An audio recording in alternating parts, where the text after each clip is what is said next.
네, 오늘은 뉴욕 연내 소비자 전망 서베이 한번 살펴보도록 하겠습니다. 아무래도 가장 먼저 눈에 들어오는 거는 기대 인플레이션이 있겠죠. 뉴욕 연운의 소비자 전망 서베이 기대 인플레이션 보시게 되면 1년치는 3.5%로 변동이 없었습니다. 이 파란색이고요. 3년 기대 인플레이션은 0.2%포인트가 증가를 해서 3.2를 기록을 했고 22년 7월 이후 최고치를 기록을 했습니다. 다만 이제 장기 기대 인플레이션이 중요한데 5년짜리 보시게 되면 0.2%포인트가 줄었습니다. 2.7%를 기록을 했고요. 이 기대 인플레이션 같은 경우에는 이 소비자들을 대상으로 조사를 하게 된다라는 한계점을 좀 이해를 하셔야 된다.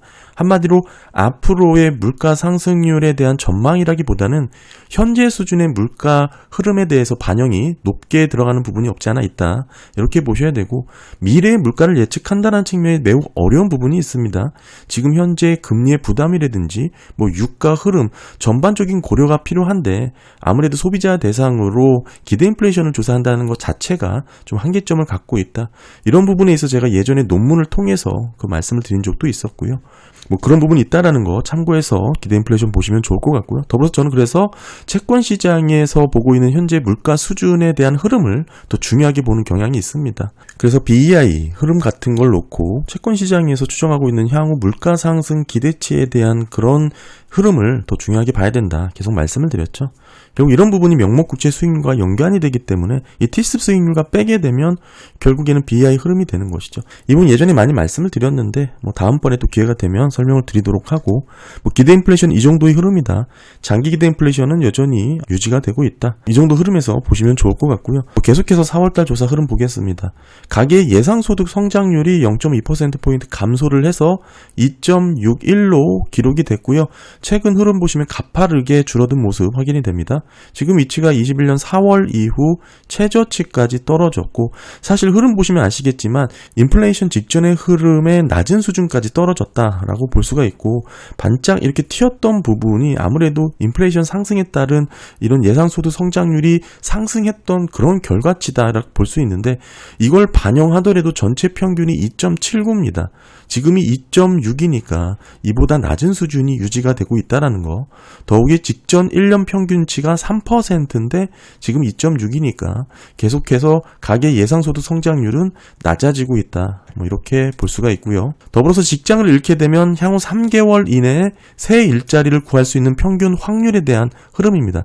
전반적으로 중요한 부분을 기대 서베이 조사에서 제가 뽑아서 말씀을 드리는 거고 이런 부분을 종합해서 살펴보게 되면 지금 미국 경기의 흐름이 어떤 방향인지를 좀 더 면밀하게 볼 수가 있습니다. 첫 번째, 이 조사를 통해서 우리가 알 수 있는 것은 한마디로 노동시장에 대한 가계의 심리다. 이렇게 볼 수가 있어요. 이번 달 49.23인데 직전 달 대비 마이너스 0.88%포인트 하락을 했습니다. 확대해서 보면 3개월 연속 하락세가 이어졌고 사실상 팬데믹을 제외해놓고 보면 2014년 5월 이후 최저치까지 떨어져 있다. 이렇게 볼 수가 있습니다. 최근 흐름 말씀을 드리면 22년 11월 달 어느 정도 고점을 형성했고 이때가 58.2거든요.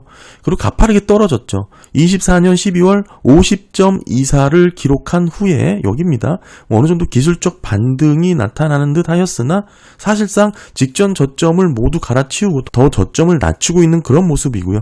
이렇게 계속해서 낮다라는 것은 굳이기 어렵다라고 느끼는 것이고 고용시장에 대한 불안이라든지 경기 둔화에 대한 우려가 반영이 되고 있다. 이렇게 볼 수 있는 수준입니다. 지금 떨어져 있는 수준이 팬데믹 때 이런 부분까지 떨어졌다라는 거 상당히 중요한 의미를 담고 있다. 이렇게 봐야 되고 해고시 3개월 내 새 직장을 찾을 가능성이 낮아졌고 상당히 계속 낮아지고 있는 추세다. 일자리가 줄어들기 때문에 기업들이 채용을 꺼리는 방식으로 지금 이뤄지고 있죠.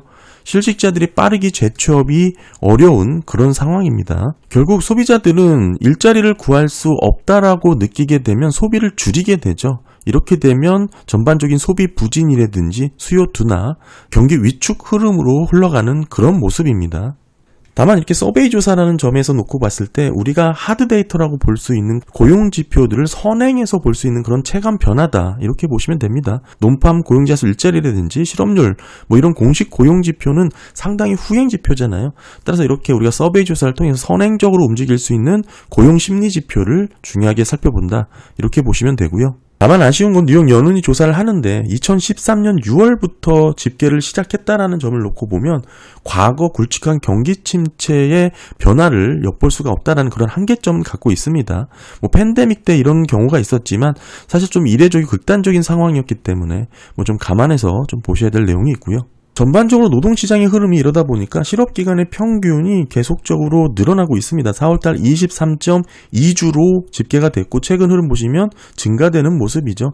저점 형성 후에 반등하는 모습 뚜렷하게 나왔고 장기 실업자가 증가되고 있다. 취업이 어려운 상황이다. 뭐 이렇게 해석하시면 될 것 같고요. 실업기간의 중앙값으로 보더라도 너무나 명확하고 뚜렷합니다. 계속 증가 추세가 동일하게 나오고 있고요. 이번 4월달 10.4주로 직전달 대비 더 증가되는 모습이 나타났습니다. 계속해서 뉴욕 연은 소비자 전망 서베이 살펴보면 향후 12개월 동안 비자발적이죠. 직장을 잃을 평균 확률입니다. 한마디로 스스로 퇴사하는 게 아니고 뭐 해고라든지 계약 종료, 뭐 회사 사정, 뭐 이런 외부 요인으로 일자리를 잃을 확률이 어떻게 되냐 이런 내용이고요. 보시면 4월달 15.29%를 기록했습니다. 뭐 직전 달에 비해 소폭 줄긴 했으나 큰 의미가 있는 변화다라고 보기는 어렵고요. 지금 위치가 높은 수준에서 계속 증가세가 유지가 되고 있는 것이죠.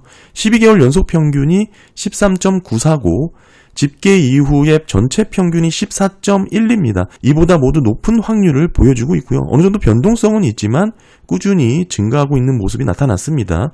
점진적으로 이 수치가 높아지고 있다는 뜻을 놓고 보면 고용 불안이 확산되고 있다 이렇게 봐야겠죠. 계속 이런 흐름이 이어진다면 경기 둔화 우려가 커지고 경기 침체로 빠질 수 있는 우려가 높아진다 이렇게 봐야 됩니다. 지금 위치가 22년 2월달 10.75%를 기록했던 이 바닥 이후에 뚜렷하게 증가 추이가 확인되고 있는 모습이고요. 가계의 실업에 대한 불안감이 늘어나는 모습, 최근 급격하게 증가된 모습을 보여주고 있습니다. 전반적으로 현재 가계가 체감하고 있는 고용 불안 정도가 매우 급격하게 증가하고 있는 그런 모습이다. 뭐 이렇게 정리를 할 수가 있고요. 다음은 12개월 동안 자발적으로 직장을 그만둘 확률입니다. 이 조사는 스스로 선택해서 직장을 떠날 가능성입니다. 뭐 퇴직이라든지 이직 등 뭐 이런 부분에 있어서 얼마의 변화를 나타나냐 그런 변화인데 자발적 이직은 아무래도 본인의 결정에 의한 퇴사다 이렇게 볼 수가 있겠죠. 이런 흐름으로 알 수 있는 부분은 노동시장에 대한 현재의 활력도다 이렇게 볼 수 있습니다. 이게 낮은 수준을 유지한다면 현재 일자리에 머물 수밖에 없다. 고용자들이 그렇게 느끼는 것이죠. 한마디로 노동시장의 유동성이 둔화가 됐다. 노동시장의 활력도가 떨어졌다. 이렇게 봐야 되는데 이번 달은 직전달 대비 0.18%포인트가 상승을 해서 18.18로 기록을 하긴 했으나 사실 여전히 12개월 평균 19.6보다 낮은 수준이죠. 집계 이후 전체 평균이 20%인데 이보다도 낮은 수준을 유지하고 있습니다. 어느 정도 뚜렷한 방향성을 보인다라고 보기는 어렵지만 낮은 레벨에서 정체에 횡보하고 노동시장의 활력도가 상당히 떨어져 있다 이렇게 볼 수 있습니다. 전반적으로 노동시장 자체가 건강한 모습의 그런 서베이 결과가 나오고 있는 그런 상황은 아니다 이렇게 볼 수가 있겠죠. 이러다 보니까 향후 3개월 동안 채무의 최소 납부금을 지불하지 못할 평균 확률 한마디로 연체율 전망인데요. 직전 달보다 더 증가했습니다. 0.35%포인트가 늘어서 13.94고요. 뚜렷한 증가 추세의 모습이 확인됐습니다. 직전 12개월 평균이 13.38, 집계 이후에 전체 평균이 12.24니까 이보다도 높은 수준을 유지를 하고 있고 채무 불이행에 대한 기대치가 계속 상승 추세에 있다. 지금 위치가 팬데믹을 빼고 2017년 1월 이후 가장 높은 수치에 도달을 했다는 점을 놓고 봤을 때 상당히 미국 경제가 우려될 만한 수준이다. 이 내용을 다르게 표현하면 미국 소비자 7명 중 1명이 향후 3개월 이내 연체 상황을 걱정에 대한 수준이다. 이런 결과의 모습이다. 이렇게 볼 수가 있습니다. 결국 이런 흐름에서 놓고 봤을 때 전반적인 가계의 재정 건전성이 상당히 압박을 받고 있는 상황이다. 이렇게 봐야 되겠죠. 이게 고용시장의 흐름과 맞물려서 해석을 하게 된다면 향후 소득은 줄고 고용은 불안하고 전반적인 물가는 높은 수준에서 유지가 되는 그런 불확실한 상황이 계속 이어질 것 같다라는 우려가 반영된 이번 4월달 뉴욕 연은 소비자 전망 서베이다.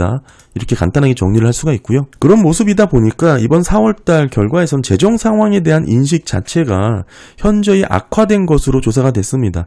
1년 전보다 다소 또는 훨씬 더 나빠졌다고 응답한 소비자 비율이 증가를 했고요. 디테일로 보시면 이 파란색 더 나쁜 상태가 급격히 늘어났고 더 나은 상태라고 응답한 상태도 늘어나긴 했으나 소폭이기 때문에 이거를 상세가 돼서 현재의 재정 상황이 악화됐다, 이렇게 정리를 할 수가 있고요. 지금의 재정 상황도 그렇지만 앞으로 1년 후 전망에 대한 변화도 좀 살펴보게 되면 극단적인 대답을 빼고 다소 나아질 것 같음이라고 응답한 대답자가 하락을 했고 3개월 연속 하락입니다. 직전달 대비 마이너스 2.5%포인트로 좀 크게 하락을 했고요. 다소 악화될 것 같음이라고 응답한 비율은 4.13%포인트나 상승을 했습니다. 이런 상승세가 4개월 연속 뚜렷하게 나타났고요. 결과적으로 6.62%나 되는 상황이 더 악화될 것이다, 이렇게 전망을 했습니다. 극단적인 대답을 놓고 보더라도 훨씬 나쁠 것이라 응답한 비율이 2.16%포인트 상승, 마찬가지로 4개월 연속 상승세가 이어지고 있죠. 훨씬 나아질 것, 긍정 대답이죠. 이 부분은 소폭 상승을 했지만 상세하게 되면 여전히 1.37%포인트나 악화되는 부분으로 흐름이 집계가 됐습니다. 한마디로 가게들은 향후 1년 동안 경제 회복에 대한 기대보다는 더 나빠질 것이라는 악화라는 불안감이 더 커지고 있다, 이렇게 정리를 할 수가 있고요. 이런 부분에서 제가 따로 긍정 응답자와 부정 응답자를 비교해서 과거 흐름을 살펴보면 지금 현재는 긍정 응답자, 부정 응답자가 역전된 상황이다. 이 초록색 구간이죠. 이렇게 역전된 상황 매우 이례적인 구간이고 대부분은 긍정 응답자가 높은 수준을 유지하면서 가끔 부정 응답자가 더 높아지는 사례가 발발하는데 지금 팬데믹 발발 때 잠시 역전이 됐었고 이후에 22년 3월달 기준금리 인상 구간에서도 마찬가지로 부정 응답자가 더 높았거든요. 그리고 이번에 2개월 연속해서 긍정 응답자보다 부정 응답자가 더 높아지는 역전된 상황이 나타났다. 이번엔 어떤 현상으로 이어질지는 좀 더 지켜봐야 되겠지만 지금 2개월차 역전폭이 더 깊어진 모습이 나타나고 있고요. 지난달 처음 이게 역전이 됐고 이번 달 더욱 역전폭이 깊어지면서 긍정 응답자는 급격히 줄었고 부정 응답자는 급격히 증가하는 그런 모습을 보여주고 있습니다. 따라서 이런 변화는 결국 가게들이 미래 경제를 어떻게 인식하냐라는 부분을 놓고 봤을 때 매우 악화된 모습이다, 이렇게 봐야 되고 어느 정도 상당히 중요하게 해석을 해야 될 심리적 전환점이 생기지 않았냐, 결국에는 이런 식으로 급격한 방향성 전환이 발생한 구간이기 때문에 이벤트라든지 신개점에 도달해 있는 그런 부분을 면모를 볼 수가 있다, 이렇게 봐야 되고 이런 상황이 지속된다면 결국 실물 경기 악화의 선행 신호로 역할을 할 가능성도 높습니다. 과거 사례 놓고 봤을 때 여전히 팬데믹이라든 금리 인상 구간에서 심리 지표의 역전이 나타나고 대략 시차를 갖고 실물 지표의 악화까지 뒤따랐거든요. 이런 흐름에서 지금 최근 매크로 분석에서 또 흐름을 같이 하듯이 실물지표 둔화의 가능성이 상관관계를 보일 가능성도 높다, 저는 그렇게 보고 있고요. 이런 흐름이라면 소비 위축 가능성이 높아지는 거고요. 노동시장의 불안도 확대가 되는 것이죠. 전체적인 이런 변화에 있어서 가능성이 높기 때문에 면밀하게 상황을 살펴야 되는 그런 부분이 없지 않아 있다, 이렇게 봐야 되고 물론 이런 부분을 해결해 줄 만한 부분이 정책에 대한 기대감이 있을 수 있고요. 대표적으로는 금리 인하 시행 여부가 있겠죠. 다만 이제 금리 인하를 하던 구간에서 연준의 스탠스 자체가 후행적으로 대응할 수밖에 없는 그런 위치에 있다 보니까 과거처럼 매번 시기를 놓쳐서 경기를 오판하는 그런 실수가 반복될 여지도 충분히 있다, 저는 그렇게 보고 있습니다. 네, 오늘 뉴욕 연은의 소비자 전망 서베이 한번 살펴봤습니다. 감사합니다.